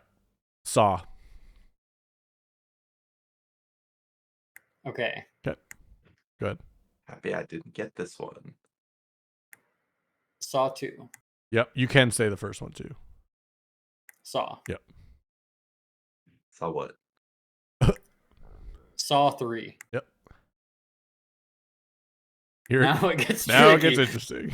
Now I'm scared. Now it gets interesting.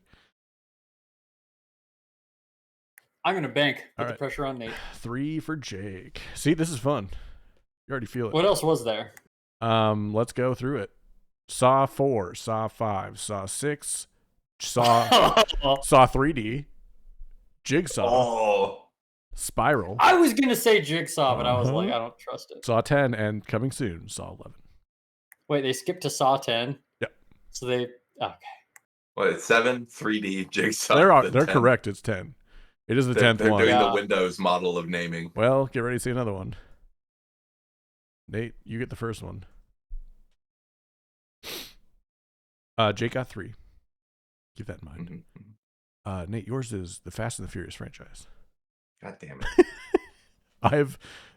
I have said these out loud multiple times because of how badly they are named. So I'm excited for this. You mistake me for someone who listens when you talk about the Fast and the Furious, Ben. Christopher Nolan's popcorn movie is the Fast and the Furious franchise.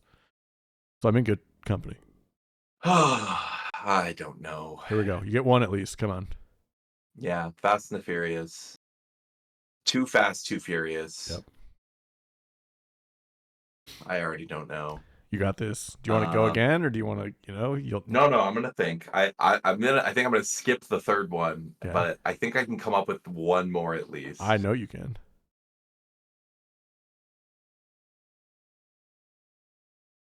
Jake already has another one. I can tell.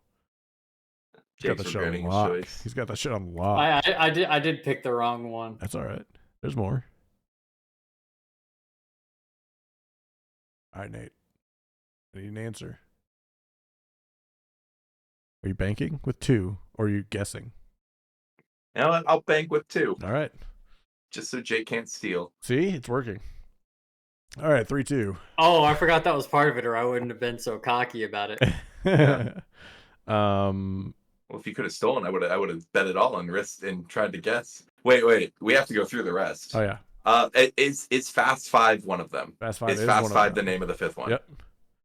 The Fast and the Furious Tokyo Drift. Tokyo. I'm shocked you didn't get that one. Then it's just I cannot emphasize to you. I've seen the Fast and the Furious. then it's That's just it. Fast and Furious. Then it's Fast 5. That's the one I was trying to think of. Then it's Fast and Furious 6.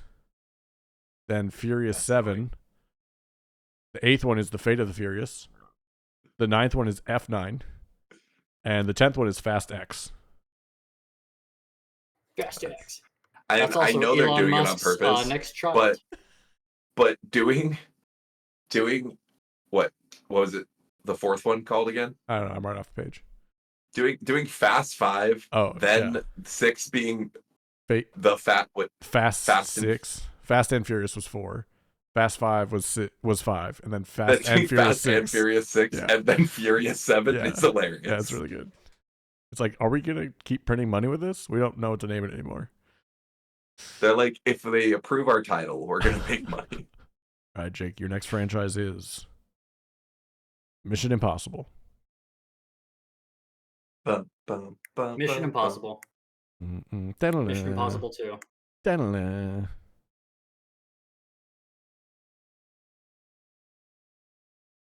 Mission Impossible 3. Da-na-na.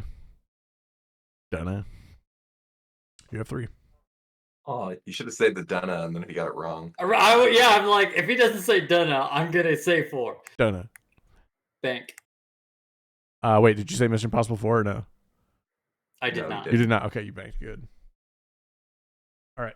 It is 6-2. If I had to play it cool, I knew one that you wouldn't get. What is it? Fast and the Furious Ghost Protocol. It's Mission Impossible Ghost Protocol, but yes. That one. Fast and Furious has invaded my brain. I know. Right. The other ones are Mission Impossible Rogue Nation, Mission Impossible Fallout, Mission Impossible Dead Reckoning Part 1, and Mission Impossible The Final Reckoning. I'm pretty sure Mission Impossible Fallout's a video game. Fallout is a video game. I'm kidding, yeah. This guy. This fucking guy. Okay.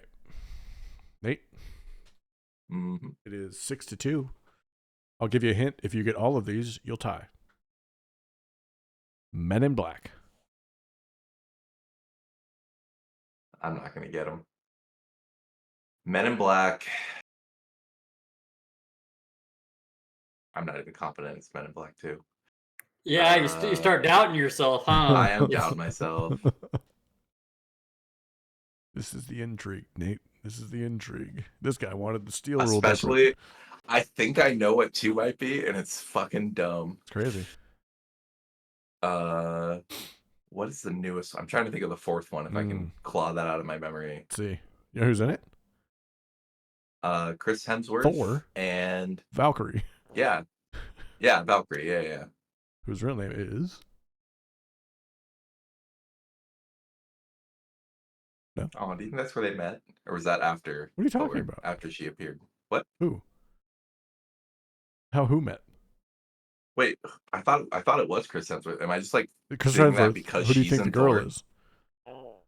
Valkyrie. Yeah. You think they're Is together? the guy not what? You think they're together? No, they are also in Thor together. Oh yeah. Oh, you're asking like that's how they met to be on this movie together? I see what you're saying.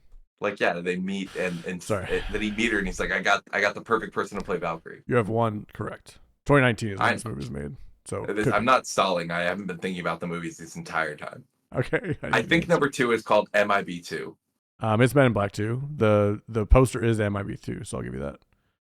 All right. I'll take that, charity. I thought they were being 90s and like called it after a MIB2. long exposition about titles, we'll give charity. That's fine.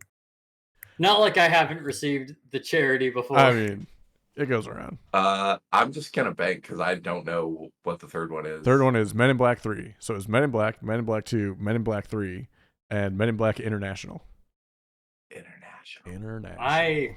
Even you saying it to me, I don't recognize it. It came out like 2 years ago. Yeah, Yeah. I knew that there was like ignored a new one, but International is You rightly 2019. ignored it. yeah, like 2 years ago. Yeah, 7 months ago, I'm pretty sure. Okay, Jake. Yours is, and I'm gonna specify a need full title. Specifically for you. Oh my god. There we go. And you can go forward to movies that aren't out yet. Avatar. Avatar. Yep.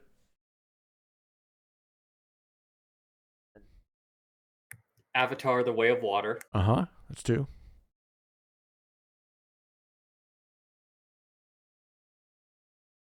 This is probably going to be it. I know the last one has to do with fire, but I don't know. Okay. I'll tell you my guess, but I'm not submitting it. Okay. I would guess either The Secret or The Sacred Fire. No, it is fire. So you got 2. There was also Avatar. Go ahead. Is it Fire and Ash? It is Fire and Ash. And then there's What's your Avatar guess? 4 and Avatar 5 also coming out down the road. Oh, Okay. Without time. Which will probably have actual names. Yeah, they're going to later have on. actual names. But I would have given it to you. Yeah. All right. It is now 8-4. Just say 4 and 5. Yeah. Avatar 4, Avatar 5. I would Do you give think it the 5th one's going to be Heart? Probably not. It's We probably gonna need be Wind and Water. Wind and first. Water, you idiot. Oh no, we already did Water. There's already Stone, Earth. Wind Earth. and Water, you Earth. fucking idiot. Earth. Earth. Yeah, I know. The And then 4th one will be Earth magic. and the 5th one will be Heart. No, dude, magic. You fucking jump. No, it's going to be that stupid tree. Ugh. The tree of. That's Earth. The tree of. Oh, yeah, it is Earth. But it's not really Earth. So what is it? Earthen. Is okay. If you say you're digging into the Earth, you know what I mean? You mean like dirt? Can you say that on a different planet? I'm digging into Earth here on Mars. It's Earth I and think we're clay. allowed to carry over cultural words. I don't know mean, if it would be the our same. word Earth now does mean, right, whatever Yeah, the ground is made of. right. So Lowercase would Earth. you say that on Mars? Would you be like, this Martian Earth is really nutritious? Yes. Okay. I would say that's. As I said it, it sounded right. and I would fight somebody who Oh, yeah, here we go. disagreed. Okay, Nate. It's your chance to catch up. Star Wars. Well, that's just mean. I'm pretty sure I can get all of these. Let's do it. Yeah, that's a. Let's see. I'm gonna give Jake one. He Ben definitely will. consistently forgets how much nerdier we are than him. I'm gonna I think. give Jake one. He will definitely get as well. All right, fair Yeah. enough. All right.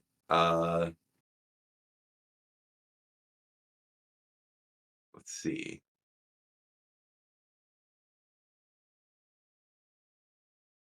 A lot of talking for a guy who's I'm not trying- answering it.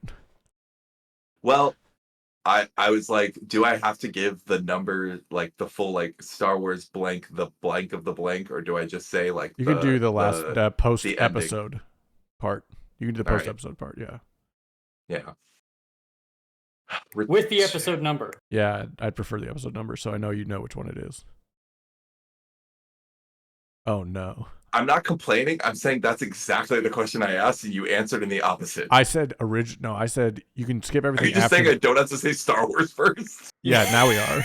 Now we are. That's Yes. saving you 9 Star Wars. Yes, at least. That's true. No, it's actually like 15.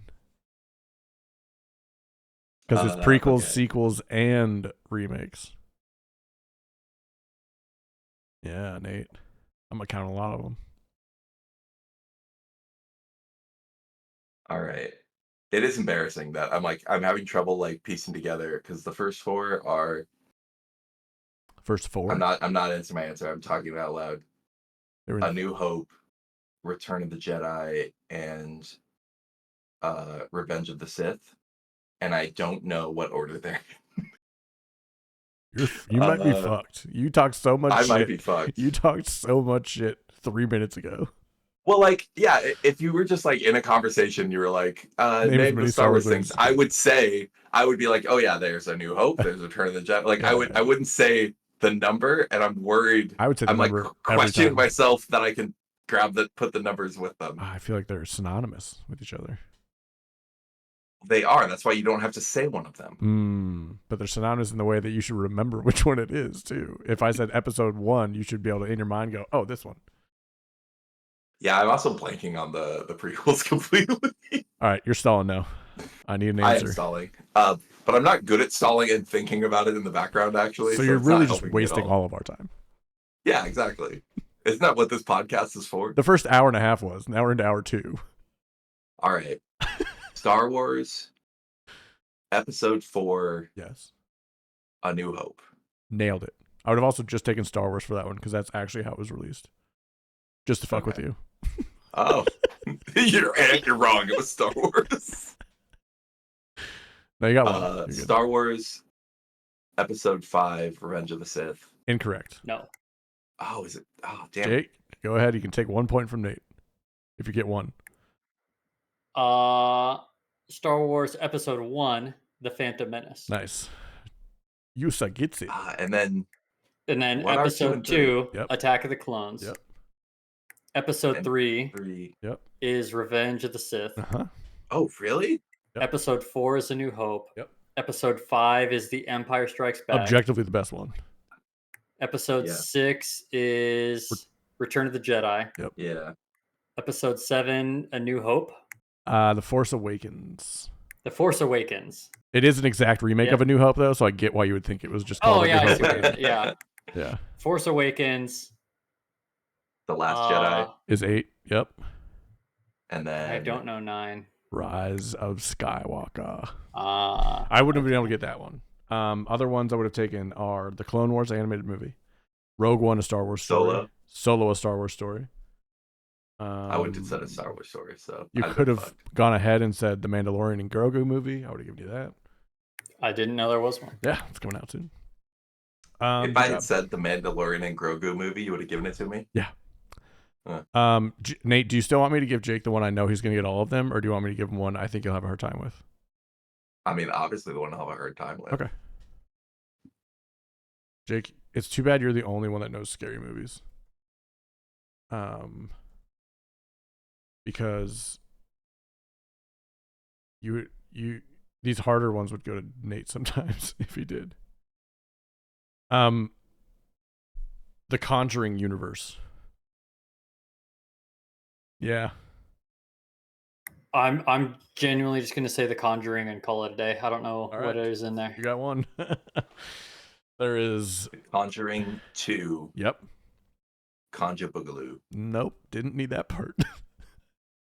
There was The Conjuring, Annabelle, Conjuring 2, Annabelle Creation, The Nun, Annabelle Comes Home, The Conjuring, The Devil Made Me Do It, and The Nun 2. Annabelle Comes Home sounds cute. I know. Annabelle comes home and kills her family. So All right, what was the one Jake would have gotten them all of? Lord of the Rings. That's my go-to if he's he down. can't name all 5 Hobbit movies. There's not a chance. Yes, he 3? can. 3. 3 Hobbit movies. And the Yeah, I can Hobbit do that. animated movie and yeah. Okay, Nate. Jake, do you want me to give one I think he'll get some, or one where I think he's gonna have a really hard time? How many points of a lead do I have? You have 10, and Nate has 4. All right, give him a good one. A good one, as in he's gonna have a hard time. As in good? No. Oh, like he's gonna get him? He's being generous. How many are there? 2. No, I mean, how many are in this pile Oh, of ones that he can get? Let me look. I have to Google it each time. 1, 2, 3. We play a game called We Get Ben to Understand What We're Saying. It's every game. Let's see. 1, 2, 3. Where is just the list? Sucks. Hang on, sorry.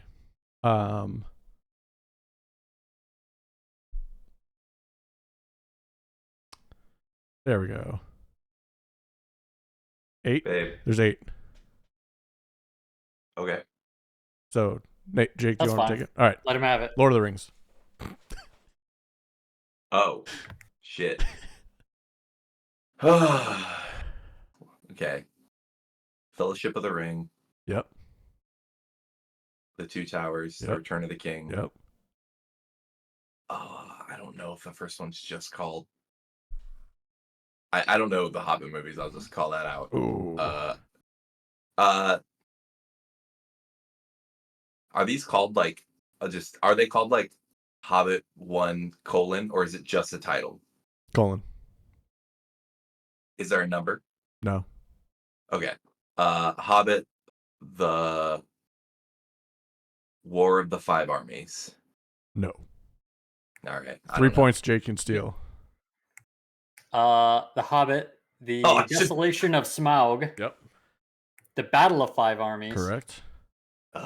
And An Unexpected Journey. Nailed it. It's as if you could get all 3 and Nate couldn't when he talked shit on it 6 seconds ago. I thought Jake. I just assumed Jake wouldn't know him either. I knew I couldn't get them. Fair. Jake, you have 13 points now. Nate has 4. Jake, this is your last one. Then Nate gets one more, assuming he doesn't tie. Really, if I'd have been playing that strategically, I wouldn't just gotten any of them. Why? So Jake couldn't steal. Can't I only steal 1 point? No, you got all the points that he had accumulated up to that point. He got 3. Okay, Nate. Sorry. Or no, wait, is it Jake's turn? Yeah. I think it's Jake's turn. Okay, my bad. It's a foregone conclusion. Jake, the Scream films. Scream. Yep. Scream 2. Yep. Keep it going. No. Scream I 3, just Scream 4. realized. Do it. I can't steal them. I actually don't know these movies. I probably could have guessed the right like combination of words for like what are they like Freddy versus the Jason movies. I probably could have guessed a random jumble of words and been right. Mm-hmm. But Scream, I don't have anything. I'm gonna say Scream 3 and bank. Okay. You got 3 points. I think there's probably a Scream 4. Hold on, let me go back to that page. Wait, can I win it all if I can guess how many Scream movies there are total? No. I'll give you half the points. Fuck you then. I'll give you half the points. Oh, I mean win the whole game. No, I'll give you half the points you need to win the game. Well, I don't care then. Okay. So Scream 3 was right. Scream 4. Then Scream again. So you would have had to say Scream a second time. Scream 6 and Scream 7. Scream 7's coming out soon. Okay. So, Nate, it is 16-4. But lucky for you, I gave you one with 1, 2, 3, 4, 5, 6, 7, 8, 9, 10, 11, 12 of them. Oh my. Do you know which one it is? It's a running theme in this episode. I let Nate talk shit about something he think he can do and then make him try to do it. Oh, no. It is the... Did you just come up with this idea? Yeah, I didn't have any movie franchises written down. The episode I didn't have any movie franchises written down this morning when I started. I said I could probably guess a random jumble of words to steal one. Let's find out. But all right. The Friday the 13th series. Go ahead. Yeah. After hearing the name of the actual movie, Nate fell apart. No. I'm trying to. I was like, this is how little I know about it. Yeah. I thought that was the Halloween series. Nope, that's the Halloween with series. Jason in it. Oh no. What's that? Halloween has Mike Myers. That's right. Jason that's is Friday the 13th. Yeah. Would you like to switch to Halloween? They have Gotcha. about as many. No. I'll let you. Because there are. I know that there's. I'm not gonna say it right now, but there's a Jason V kind of thing going on. Yeah, I'm not gonna lie. You're gonna have a much easier time with the Halloween one. This one sucks. All right.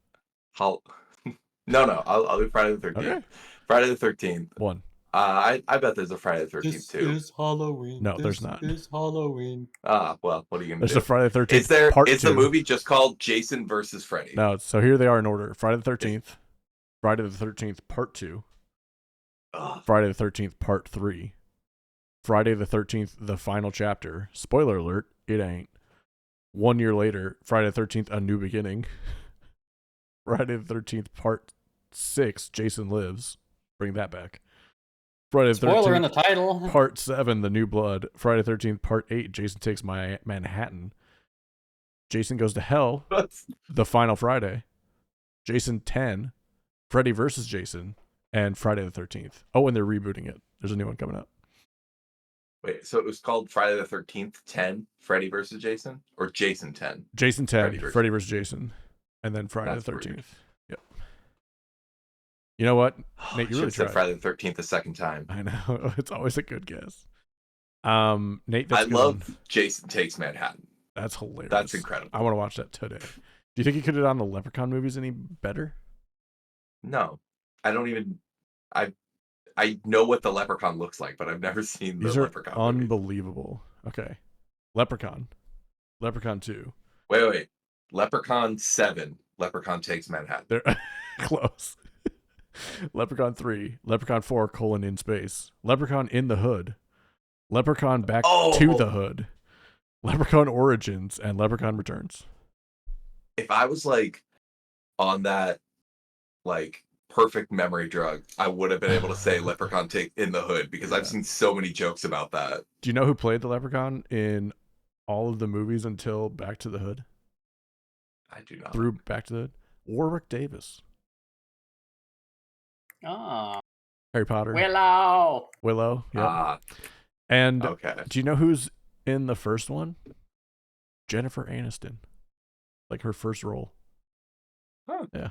All right, Jake, you won. Actually, 60-4. Probably seen. Easy clap. Easy clap. Didn't even have to fucking get out of bed for that one, baby. All right. It's like you don't watch a movie. It's like this guy can't even think of the name Men in Black 3. Thank you all for listening. I'm very upset about Star Wars. That was rough. That looked bad. That was rough. Especially when the one before that, you go, I don't think you know how big of a nerds we are. I legitimately think if we were just like in conversation, you could nail I would those. have had a lot easier time rattling those off. I'd agree. Anytime it's a game time, like if we were playing a board game in person trivia, you would probably also have a hard time if it was against me in movies, because I think that's the only time I really like have you know. Although trivia in general, I'm consistently bad at that. I think I could beat all of you trivia. in Real Jeopardy. I really do. Like if we played an episode, I think I'd beat you. Like pretty handily. I think that's all right. You calm down with the pretty handily first of all. Want to try it? Wow. Actually, yes. Okay. I'm not saying that it's a like ridiculous on the face of a proposition, but your confidence is inviting. I've watched challenge. Jeopardy every day for like the last 6 years. I get they really don't repeat good. questions, Ben. No, but you get clues on how they'd make questions. The writers repeat tactics. I'm next level. Bring it on, Ben. All right, well, let's do it. Next episode, we'll play a full episode of Jeopardy. I also think that there would be a lot of variance based on questions. I agree. I think the overlap of questions that you would get right versus I would get right, there's overlap for sure. Sure. But I think there's also a lot of questions that are strictly yours. Would it be fair if I picked a random episode number in the last 3 years that happens to be on YouTube as the episode that we choose? Even if I've seen it before, I don't think I'll have an advantage, is what I'm saying. Because I won't remember every question. Okay, that I disagree with. If you've seen it before, you haven't. Well, then we have to go like so far back that the pop culture references don't matter to us. Like, don't make sense. You know what I mean? Maybe that's an even playing field. I don't know. Because we have to go back like 10 years to like Alex Trebek time. how long does it take for them to put up an episode They do once it 5 a airs? week. Oh, like that. Right, but once an episode airs, It's how always long within till the it? year. They're all played within the year they're So, made. so you can't pick one episode and not watch it. No. I'm saying And I will then have watched it in the past, like 5 or 6 years. I know. I'm saying don't do that. Wait But and Oh, pick an he said it episode takes a and year. I don't see what watch you're it. saying. Yeah, yeah. Okay, pick one that I have saved right now. Don't watch it. Yep, I have a bunch of those. Okay. Yeah, good call. Fair enough. We're leaving this in. We're playing Jeopardy. I'll do it right now, motherfucker. Boop, boop, boop. Thanks for listening to our episode today. I'd like to thank my guests, Nate and Jake, for being here as always. If you're new here, you can follow us on Spotify, Apple Podcasts, and anywhere else you get your podcasts. If you do this on Apple, please leave us a review. If you're watching us, hey, be sure to like and subscribe to our YouTube channel, youtube.com/@RomanCinema. As always, we're going to leave you with something to watch next time. I'm pumped about mine. I am obsessed with this show in a way I haven't been obsessed with a show in a very long time. Like, Succession was probably the last show I felt like this about, where I didn't want to miss an episode. I'm ready to watch the next one right away. It's called The Pit on Max. It is the ER HBO's pushing drama. that so hard. It is incredible. Every episode is 1 hour. Every episode represents an hour in the show. So it's like 43 minutes for an hour, but you get the point. It's incredible stories that are told in a way that's really interesting, and it feels fervent and alive and touching and hard to watch, and it's very grotesque. There's like open surgeries that you see glimpses of, and it looks very realistic. I will tell you that. I do probably not watch about 2 minutes of every episode because I'm just like, can't handle it. Dang. But unbelievable show on Max. Worth a watch. That is The Pit. it's a very cool pitch, like just a single sentence summary that each episode covers 1 hour of a single 15-hour emergency department shift. Yep, it is. That's pretty cool. Like, I have a whole new respect. I always respected like ER doctors and stuff, but I have a whole new respect because they talk about the pandemic a little bit. Like, there's the first episode, and this isn't a spoiler that you find out really early. It's the main character's first day working this particular date since his boss died of COVID during COVID. So you see like flashbacks to what had to be like the hardest time in any doctor's lives and nurses and all the people that work in ER. And you see that. And then you see like, it's a teaching hospital. So there's all these like first day med students that are coming in to like start their rotation. Yeah, it's so well done. I really enjoy it. And it feels, we were talking about wanting like the next Aaron Sorkin type show, dialogue wise. This feels very close. It's very dense, but in a smart way that you don't feel dumb, and you feel like you're a part of whatever's happening. Like, you feel like you're there, and this is like how the conversation actually went. So The Pit on Max. Give it a shot. Dang. Yeah. Nate, Jake, anything for you guys? I just finished the 3rd season of Amazon's Reacher. Oh yeah, my wife's watching. Is it great TV? No, but it's fun. Yeah. Right. You know, I don't always. It's not the show that I turn on and I sit down and I watch that show. Right. I kind of have it on while I do other things. It's a lot of fun though, right? It's a huge badass guy, ex-military, and he's just kind of his own rogue investigator. Each season is its own contained story arc because he just wanders from town to town anymore, and he always finds trouble. And so every season he wanders into a new town, he gets himself involved in a new grip of bad guys, and he fucks them up, and then he leaves. Yeah. Right. It's a fun show. Season 1 was really cool. Season 2 was kind of, stepped off a bit. I was like, season 3 I think is the best of the 3. Wow. So This man's face looks like it's chiseled out of stone. He should play Batman. And what's crazy is in season 3, one of the antagonists is, and I got to look up this actor because in season 3, one of the antagonists is genuinely huge, towers over him, like a head over him, and is more massive. It's crazy. The guy who plays Reacher is in real life 6'3", which he seems so much bigger in that show. I just happened to see an episode with that guy you're talking about, Jake. It's hilarious. Yeah, I'm looking up that guy See right his now. height? It's got to be really big. Like he's at least 6'7". Olivier Richters is Richters. 7'2". Damn, yeah, he's big.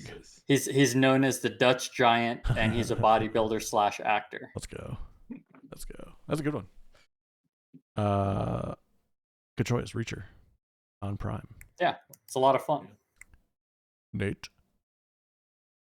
We are just finishing the first season of the Deli Boy. I can't remember. I think it's just Deli Boys on Hulu. Yeah.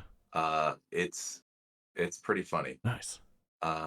It's like fast paced, slapstick. The episodes are so short. It's my only complaint. They like go by so quickly. It's kind of like Letterkenny. Did you ever watch that? That's how I felt about early Letterkenny. It was like, oh, that was a quick episode. And it was very slapstick. That's funny that you say that because I haven't seen Letterkenny, but isn't that a crime show? No, it's like small town Canada farmers, just their lives. Oh. It's really funny. I feel like I'm mixing it up with some Irish show. Oh, it sounds like there's better. Letterkenny. Sounds like Peaky Blinders. Oh yeah. But no, it's funny. Deli Boys.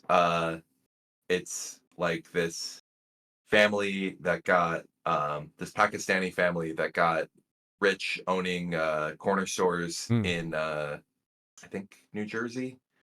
Actually, Delaware. Anyway, the place not important. Delaware. And it's so like there are these two adult brothers. They're incredibly rich because their dad has made a fortune, and he dies in the first episode, and it turns out that they're actually a criminal empire, and they have no idea. Damn, that's it. And they have to take over the family business. I love that.